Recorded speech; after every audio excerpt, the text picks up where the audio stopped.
बेटियों को लड़कों के बराबर हक और सम्मान दिलाने के खातिर उत्तराखंड की बेटी अलग जगाने निकल पड़ी हैं। पुरुष प्रधान समाज में बेटी को कमतर आका क्यों जाता है? क्या बेटी बराबरी के हक के लायक नहीं है?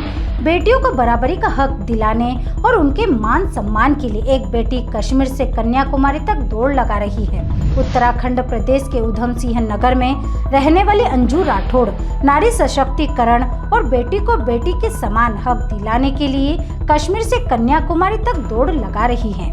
अंजू राठौड़ ने पहले भी उत्तराखंड प्रदेश के 13 जिलों में नारी सशक्तिकरण और बेटी को हक दिलाने के लिए साइकिल से यात्रा की थी। उन्होंने बताया कि इस यात्रा में मुझे न सरकार से कोई मदद मिली है, न ही घर से। मीडिया से चर्चा करते हुए उन्होंने बताया कि इस यात्रा का मूल उद्देश्य यह है कि मैं जिस राज्य और जिस जिले में रहती हूँ, वहाँ लोग अपनी बिटिया का छोटी उम्र में ही विवाह कर देते हैं। मैंने जब उनसे पूछा कि आप अपनी बेटी का इतनी छोटी उम्र में विवाह क्यों करते हैं, तो उन्होंने जो जवाब दिया उससे मन विचलित हो गया। उन्होंने बताया कि ज्यादा उम्र होने पर वह घर से भाग जाती हैं। बदनामी के डर के मारे हम छोटी उम्र में ही विवाह करने को मजबूर हैं। लेकिन मैंने उनको बताया कि क्या एक लड़की के भाग जाने से सारी लड़कियों को आप गलत ठहरा सकते हैं? एक सवाल के जवाब में उन्होंने बताया कि मुझे हर राज्य में इस यात्रा का भरपूर सम्मान मिल रहा है। जो पीछे छूट जाता है उसे दौड़ना पड़ता है बराबरी के लिए।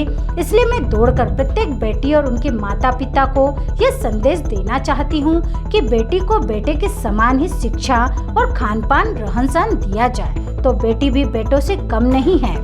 अंजू राठौड़ ने बताया कि यात्रा के दौरान रोजाना 50 किलोमीटर का सफर दौड़कर कर रही हूँ। शाम को जहाँ भी रुकते हैं हम वहाँ लोगों से बातचीत करते हैं, उन्हें समझाते हैं कि लड़कियों को भी लड़कों के समान ही समझा जाए। इस लक्ष्य को लेकर भी चाहती हूँ कि मेरी यात्रा में एक भी पेरेंट्स जागरूक हो जाए तो मैं समझूंगी कि मेरी यात्रा सफल है। अंजू राठौड़ ने अपने अनुभव बताते हुए कहा कि उन्हें अपनी यात्रा करने के लिए कई परेशानियों का सामना करना पड़ा। उन्हें परिवार की तरफ से भी काफी अड़चनें और दिक्कतें आई हैं, लेकिन अपनी सोच और अपने लक्ष्य को आगे रखकर वो बेहिचक यात्रा पर निकल पड़ी। आपने जो यात्रा शुरू की है, इसका मूल उद्देश्य क्या है? ये जो यात्रा की है मैंने, इसका उद्देश्य ये है नारी सशक्तिकरण। जो लड़कियों के साथ गलत हो रहा है मैं उसके लिए कश्मीर से कन्याकुमारी तक पैदल दौड़कर यात्रा कर रही हूँ। ये यात्रा में आपको कहीं जगह कैसे सपोर्ट मिल रहा है या कुछ लोगों के भ्रांतियाँ हैं? क्या कहते हैं लोग? वैसे तो काफ़ी डेवलप हो रखा है हमारा भारत, लेकिन कुछ गांव ऐसे हैं जैसे राजस्थान में, और मैं जिस क्षेत्र में रहती हूँ उत्तराखंड की हूँ मैं रहने वाली, वहाँ से उधम सिंह नगर ज़िला है मेरा। तो उस क्षेत्र में भी मैं बचपन से देखती आ रही हूँ कि छोटी छोटी उम्र में लड़कियों की शादी कर देते हैं। और जब शुरू किया मैंने ये, तो अब तो बहुत सारी ऐसे क्षेत्र में देख चुकी हूँ कि मतलब छोटी एज में शादी कर देते हैं। तो उनका कहना ये है, जैसे इन ऐसे लोगों से मैं अगर बात करने की कोशिश करती हूँ तो वो ये कह रहे हैं कि कल को अगर हमारी लड़की भाग गई तो फिर हम क्या करेंगे। फिर इस पर भी मैंने उनसे एक क्वेश्चन किया, अगर एक लड़की भाग जाती है तो क्या सारी लड़कियां गलत हैं? मतलब अगर एक लड़की भाग जा रही है तो सारी लड़कियों की शादी कर देते हैं। तो उनका है ये कि डर, और जब डर है तो अगर एक लड़का गलत करता है किसी एक लड़की के साथ में, तो क्या सारे लड़कों को उसी कैटेगरी में रख देना है? तो आप ये जो लोगों को जागरूक कर रहे हैं, इसमें आप पेरेंट्स को ही जागरूक कर रहे हैं या बच्चों को भी? मैं कोशिश शाम को मैं जहाँ रुकती हूँ कोशिश करती हूँ उन लोगों से बातचीत करने की, जो मतलब मेरे को लगता है कि अगर क्षेत्र पिछड़ा हुआ है मैं वहाँ बात करती हूँ। जहाँ मेरे को लगता है कि काफ़ी डेवलप हो रखा है और ऑलरेडी वो अपनी बच्चियों पर ध्यान दे रहे हैं, मैं वहाँ बात नहीं करती हूँ। आप एक दिन में कितना किलोमीटर की यात्रा करते हैं? मैं एक दिन में 50 से प्लस की कोशिश करती हूँ, लेकिन 50 किलोमीटर तो हो जाता है। तो जगह जगह जहाँ रुकते हैं, हाँ, आप वहाँ लोगों को इकट्ठे करके आप उनको मोटिवेशन करते हैं? हाँ, इकट्ठा करने की वो लोग खुद ही इकट्ठे हो जाते हैं कि एक लड़की दौड़ कर आई है तो क्या रीज़न है, तो वो खुद ही इकट्ठे हो जाते हैं। तो अभी आपकी यात्रा जैसे, हाँ, ये कहाँ से अभी आई है आपकी यात्रा? कश्मीर से आ रही हूँ मैं, कश्मीर से आप आ रहे हैं, इधर आप कहाँ जाएंगे? कन्याकुमारी तक। कन्याकुमारी तक जाएंगे।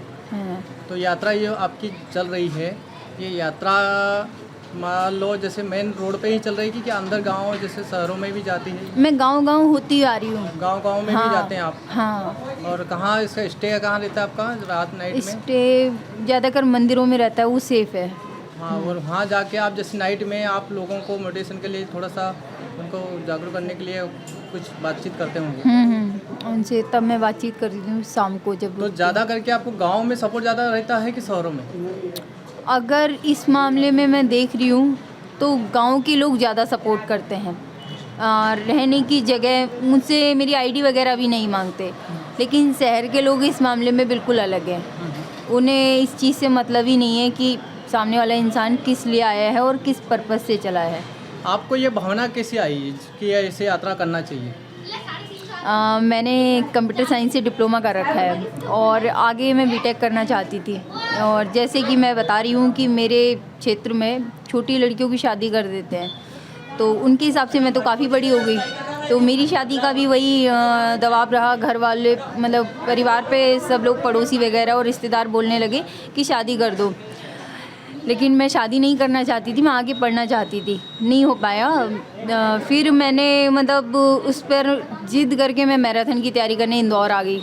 उस पर इंदौर में रहने लग गई, फिर भी दबाव डालने लगे, काफ़ी दबाव आया, तब यात्रा शुरू की। पहले जागरूकता होनी चाहिए, तो इसलिए मैंने इससे पहले एक यात्रा की थी, 17 मार्च से शुरू की थी उत्तराखंड में। 2000 किलोमीटर दौड़ी थी मैं 13 ज़िलों में।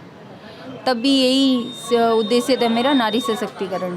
उस पहली जो आपने यात्रा की थी उसमें भी आपको कुछ सपोर्ट मिला या आपको मतलब अगर मैं एक ये चीज़ देख रही हूँ कि जैसे इतना तो नहीं हुआ, लेकिन कुछ गाँव में मैं जिन गाँव से होकर गुजरी थी, तो उनके जो पेरेंट्स थे वो मुझे अपना, जैसे एक पेरेंट्स मिले थे, वो वचन देकर गए थे कि तुम्हें देखकर बेटा मैं बहुत खुश हुआ हूँ और मैं आज से ये प्रण लेता हूँ कि मैं मेरी बेटी को पढ़ाऊँगा।